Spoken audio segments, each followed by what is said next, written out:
प्यारे बच्चों, जय हिंद। आपका हमारे YouTube चैनल में हार्दिक स्वागत है। आज हम कक्षा 8वीं विषय हिंदी में भाषा भारती के अंतर्गत पाठ 7 भेड़ाघाट के सभी प्रश्नों के उत्तर सविस्तार देखेंगे। आप अपनी कक्षा से संबंधित सभी विषय के वीडियो हमारे चैनल की प्लेलिस्ट में जाके देख लीजिए। साथ ही समझकर स्क्रीनशॉट लेके नोट्स बना लीजिए। और आपने अभी तक हमारे चैनल को सब्सक्राइब नहीं किया तो कर लीजिए। यह पाठ हिंदी में यात्रा वृत्तांत विधा के अंतर्गत आता है और इसके लेखक श्री माखनलाल चतुर्वेदी जी हैं। पाठ परिचय कुछ इस प्रकार से है। इस यात्रा वृत्तांत में लेखक ने प्रकृति का वर्णन बड़े ही मनोरम चित्रण किया है। लेखक ने नर्मदा के तट पर बसे भेड़ाघाट और आसपास के धार्मिक एवं सांस्कृतिक स्थलों का सजीव चित्रण प्रस्तुत किया है। पाठ 7 भेड़ाघाट। प्रश्न पहला, निम्नलिखित शब्दों के अर्थ शब्दकोश से खोज कर लिखिए। आपकी पुस्तक के पीछे शब्दकोश दिए हैं, उसमें से अर्थ खोज कर लिखना है। बंदनी, बंदनी यानी महिला कैदी। निष्काम यानी बिना स्वार्थ के या बिना किसी कामना के। कृष्णत्व यानी कालापन या श्याम रंग, क्योंकि कृष्ण भगवान का जो रंग है वह सांवला है। घर्षण यानी घिसावट या रगड़ या घिसना। नगण्य यानी तुच्छ या किसी गणना में ना आने योग्य।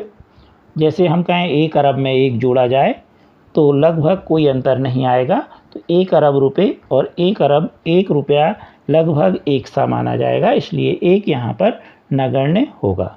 नुस्खा यानी वैद्य या हकीम द्वारा रोग दूर करने के लिए लिखी गई औषधि का पर्चा। कूता, कूता यानी संख्या जानना, तौल आदि का अंदाज लगाना। तृण यानी तिनका, जो कोमल घास होती है उसके लिए बोलते हैं। प्रश्न दूसरा, निम्नलिखित प्रश्नों के उत्तर संक्षेप में लिखिए। प्रश्न का, भेड़ाघाट जबलपुर से कितने मील दूर है? तो भेड़ाघाट जबलपुर से लगभग 13 मील दूर है। प्रश्न खा, गौरी शंकर मंदिर किसने बनवाया? तो गौरी शंकर मंदिर त्रिपुरी राजघराने के महाराज कर्णदेव की महारानी अल्हण्या देवी ने विक्रम संवत 1155-56 में बनवाया। प्रश्न गा, दूध धारा किसे कहते हैं? यह आईएमपी प्रश्न भी है। संगमरमरी चट्टानों पर से नर्मदा का बहता जल जब घर्षण के साथ धुआं धार के झरने के रूप में गिरता है तो वह दूध जैसे दिख पड़ता है, इसी को दूध धारा कहते हैं। प्रश्न घ, भेड़ाघाट घूमने कौन गया था? उत्तर, भेड़ाघाट घूमने के लिए लेखक स्वयं गया हुआ था।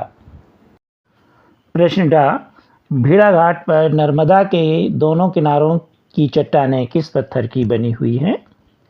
उत्तर, भेड़ाघाट पर नर्मदा नदी के दोनों ओर की चट्टानें मुख्य रूप से संगमरमर के पत्थर की बनी हुई हैं। ये सफ़ेद, गुलाबी और नीले रंग के संगमरमर की हैं। आप अपनी कक्षा से संबंधित सभी वीडियो देखने के लिए वीडियो के नीचे यहाँ पर सब्सक्राइब कर दीजिए और हमारे चैनल गणित SKD में आप टच कर दीजिए। जैसे ही आप टच करेंगे तो हमारा चैनल इस तरह खुल जाएगा।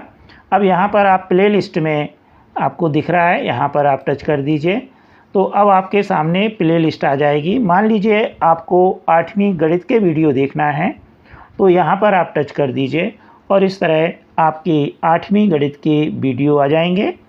अब हमें अध्याय 2 में प्रश्नावली 2.1 का वीडियो देखना है तो इसमें हम टच कर देंगे और यह वीडियो कुछ इस तरह से खुल जाएगा। यदि कोई प्रश्न तीसरा, निम्नलिखित प्रश्नों के उत्तर विस्तार से लिखिए। क, नर्मदा नदी के प्राकृतिक सौंदर्य का वर्णन अपने शब्दों में कीजिए। नर्मदा नदी अपने अद्वितीय प्राकृतिक सौंदर्य के लिए प्रसिद्ध है। यह नदी भारत की पवित्र नदियों में से एक है और इसके किनारे की हरियाली, घुमावदार रास्ते और जलधाराएं मनमोहक दृश्य प्रस्तुत करती हैं। इसके तटों पर ऊंचे ऊंचे वृक्ष, हरे भरे जंगल और विभिन्न प्रकार के फूल फल इस क्षेत्र की प्राकृतिक संपदा को और भी समृद्ध बनाते हैं। विशेष रूप से अमरकंटक से निकलती हुई नर्मदा की धारा और इसके तट पर बसे हुए मंदिरों और घाटों का दृश्य अत्यंत रमणीय है। भेड़ाघाट में धुआंधार जलप्रपात अत्यंत मनोहर है। प्रश्न खा, जबलपुर में भेड़ाघाट के अतिरिक्त कौन कौन से घाट हैं? वे भेड़ाघाट की तरह आकर्षक क्यों नहीं लगते? तो जबलपुर में भेड़ाघाट के अतिरिक्त ग्वारी घाट, तिलवारा घाट हैं, गौरी शंकर मंदिर और 64 योगिनी मंदिर भी है। इन सभी स्थानों की प्राकृतिक सुंदरता कम नहीं है, परंतु लेखक को भेड़ाघाट की सुंदरता बिल्कुल अलग लगी। सौंदर्य के क्षण क्षण पर बदलती सी लगी भेड़ाघाट में उन्हें। इसके किनारे मंदिर और धर्मशालाएं हैं। भेड़ाघाट की छोटी सी पहाड़ी पर गौरी शंकर मंदिर है। रात्रि के सन्नाटे में दूध धारा का घर घर शब्द गौरी शंकर मंदिर में सुनाई पड़ता है। यहाँ सर्वत्र ही प्रकृति की सुंदरता का साम्राज्य है। लेखक द्वारा की गई भेड़ाघाट की यात्रा का वर्णन कम से कम 100 शब्दों में कीजिए। उत्तर, लेखक को सन 1914 में भेड़ाघाट देखने का अवसर मिला। भेड़ाघाट जबलपुर से 13 मील दूर है। वह आधा घंटे में मीरगंज स्टेशन पहुंच गया। नर्मदा नदी के भेड़ाघाट तक वहां सड़क कच्ची थी। उस समय पहले की बात है ये, अब तो पक्की बन गई है। नर्मदा नदी अमरकंटक से निकलती है। नर्मदा का प्रवाह 800 मील तक बहता है। मुर्की और लोकेश्वर के बीचों बीच भेड़ाघाट स्थित है, जहाँ किसी युग में भृगु ऋषि ने तपस्या की थी। यहाँ की संगमरमरी चट्टानें निर्मल और सुंदर हैं। इन चट्टानों के ऊपर कोमल घास उगी हुई है। चंद्रमा की चांदनी में चांदी की तरह चमक उठती है और सूरज की तपिश में तप उठती है। बरसात में घना अंधकार सब ओर छा जाता है। लेखक ने गौरीशंकर और 64 योगिनियों के मंदिर को भी देखा। इसके समीप ही दूध धारा को देखकर लेखक चमत्कृत हो उठा, यानी आश्चर्यचकित हो उठा। प्रश्न चौथा, सही विकल्प चुनकर लिखिए। पहला, सतपुड़ा का जंगल कहाँ स्थित है?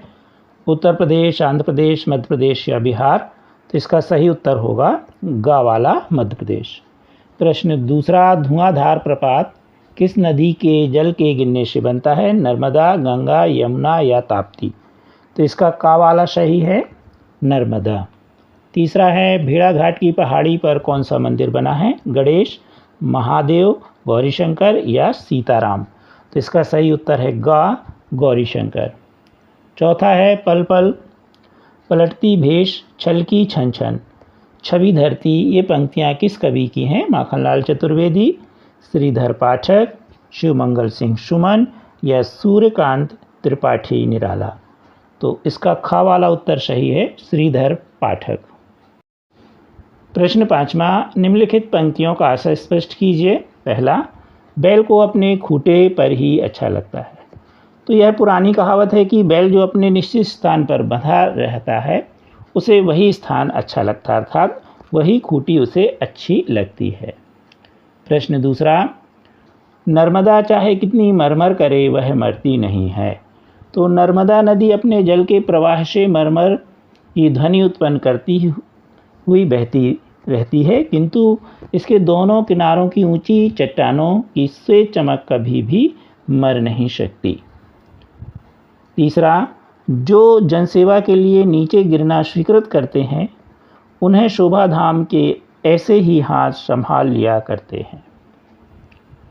नर्मदा नदी जब भेड़ाघाट पर अत्यधिक ऊंचाई से नीचे गिरती है तो उसके दोनों किनारों पर खड़ी संगमरमरी चट्टानें उसे मानो अपनी भुजाओं में स्थान देती प्रतीत होती हैं। इसी प्रकार जब कोई भी व्यक्ति अथवा व्यक्तित्व जन सेवार्थ झुककर कोई कार्य संपन्न करता है तो उसे समाज रूपी सुंदर एवं मजबूत हाथ अपना सहारा और संबल देते हैं। अब हम भाषा अध्ययन पर आधारित प्रश्न देखेंगे। प्रश्न पहला, निम्नलिखित शब्दों का शुद्ध उच्चारण कीजिए और लिखिए। तो आपको इनको बार बार लिखना है और शुद्ध उच्चारण करना है और अपने विषय शिक्षक को सुनाना है। Doctor, drop, college, ball, boss, call, locker, office. प्रश्न दूसरा, निम्नलिखित शब्दों को वर्णमाला के क्रम में लिखिए। सन्यासी, नवरत्न, भेड़ाघाट, खूंटा, बरसात, उज्ज्वलता, नर्मदा, मुलायम, रेती, किनारा, दर्शन और ग्वारीघाट। तो हिंदी शब्दों की जो वर्णमाला है इसमें 11 स्वर और 33 व्यंजन होते हैं, कुल मिलाकर 52 अक्षर होते हैं। ये क्रम आपको कुछ इस तरह है, पहले स्वर और फिर व्यंजन होते हैं। इसके आधार पर जैसे अंग्रेजी की डिक्शनरी बनती है, उसी डिक्शनरी के आधार पर हमको हिंदी के लिखना है। तो पहले हम लिखेंगे उज्ज्वलता, फिर किनारा। अब ऐसा क्यों लिखेंगे, क्योंकि ऊ जो है स्वर में आ रहा है, पहले है इसलिए। फिर आ रहा किनारा तो का उसके बाद आएगा। इस प्रकार सभी शब्दों को हमें लिखना है। फिर खूंटा, ग्वारीघाट, दर्शन, नर्मदा, नवरत्न, बरसात, भेड़ाघाट, मुलायम, रेती और सन्यासी, यानी सा शब्द इन शब्दों में सबसे लास्ट में आएगा, क्योंकि वर्णमाला के सबसे अंत में है। प्रश्न तीसरा, निम्नलिखित उदाहरणों के अनुरूप दिए गए शब्दों का प्रयोग एक एक वाक्य में कीजिए। उदाहरण कालिदास, विक्रमादित्य, नवरत्न। इनका हम एक वाक्य में उदाहरण में प्रयोग करें तो वाक्य होगा कालिदास विक्रमादित्य की सभा के नवरत्नों में से एक थे। तो इसमें कालिदास का भी वाक्य प्रयोग हो गया, विक्रमादित्य का भी और नवरत्न का भी। इसी तरह हमें पहला नगण्य, मूल्य, ईमानदारी। वाक्य कुछ इस प्रकार होगा, ईमानदारी से देखा जाए तो इन संगमरमरी चट्टानों की अपेक्षा चांदी का मूल्य नगण्य है। दूसरा, नर्मदा, जबलपुर, भेड़ाघाट, प्रकृति चित्रण मनोरम। वाक्य होगा जबलपुर के समीप नर्मदा नदी के भेड़ाघाट का प्राकृतिक चित्रण लेखक ने बहुत ही मनोरम शैली में किया है। तीसरा, रात पक्षी घोंसला। रात को पक्षी अपने घोंसलों में छिपकर रहते हैं। प्रश्न चौथा, शुद्ध शब्द छांटकर सामने के खाने में लिखिए। तो पुस्तक में एक सामने बॉक्स बना है, उसमें लिखना है आपको। अब इसमें लिखा है पर्वत, फिर पर्वत और फिर पर्वत। तो इसमें सही है पर्वत, तो यहाँ पर आएगा पर्वत। फिर लिखा है नर्मदा, नर्मदा, नर्मदा। तो इसका सही होगा नर्मदा, तो बॉक्स में आपको नर्मदा लिखना है। फिर श्रेणी, सीढ़ी, श्रेणी। तो इसका सही होगा श्रेणी। फिर है पूर्वी, पूर्वी, पूर्वी। तो इसका सही होगा पूर्वी, तो ये वाला आपको बॉक्स में लिखना है। फिर प्रपात, प्रपात, पात। तो इसका सही होगा प्रपात। फिर पश्चिम, पश्चिम, पश्चिम। तो इसका सही होगा पश्चिम। प्रश्न पाँचवा, निम्नलिखित शब्दों के कम से कम दो दो अर्थ लिखकर उन्हें अपने वाक्यों में प्रयोग कीजिए। आम, काल, गति, अर्थ, तात। तो सबसे पहले पहला शब्द लें आम। अर्थ होगा पहला फल के रूप में आम और दूसरा जनसाधारण को भी आम कहते हैं। अब फल वाले आम का प्रयोग होगा आम फलों का राजा है, और जनसाधारण के लिए नेताजी ने आम सभा में भाषण दिया। काल, काल का मतलब समय और मृत्यु दोनों होता है। अब समय का होगा रामायण काल में लोग धर्मपरायण थे। मृत्यु, मृत्यु का होगा सुनामी आने पर लोग काल का अवलित हो गए या काल के गाल में समा गए। अगला है गति, गति का होगा चाल या अवस्था। गति का वाक्य प्रयोग होगा रेलगाड़ी की गति तेज हो गई है या तेज होती है। अवस्था, उसकी गति बहुत खराब हो गई है, जब वृद्ध अवस्था में हो जाती है उस स्थिति के लिए। अर्थ, अर्थ का मतलब होता है भाव या आशय, और दूसरा होता है धन, धन को भी अर्थ कहते हैं। अब भाव का वाक्य प्रयोग होगा भाव के रूप में अर्थ का, उसके कथन का अर्थ समझ में नहीं आता। धन के रूप में होगा भारत की अर्थव्यवस्था बहुत अच्छी है। अंत में देखें तात, तात का मतलब होता है पुत्र और दूसरा होता है पिता। पुत्र के रूप में हे तात मेरे लिए जल लाओ। और पिता के रूप में हे तात तुम कहाँ हो।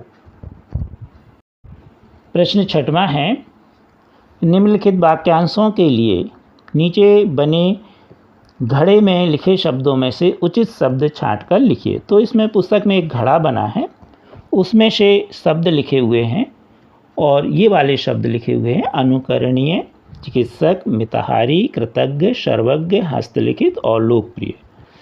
अब वाक्य में हमें इनका जो वाक्यांश है वो कुछ इस प्रकार से है। पहला है उपकार मानने वाला, तो उपकार जो मानता है उसे बोलते हैं कृतज्ञ, तो इसका सही होगा कृतज्ञ।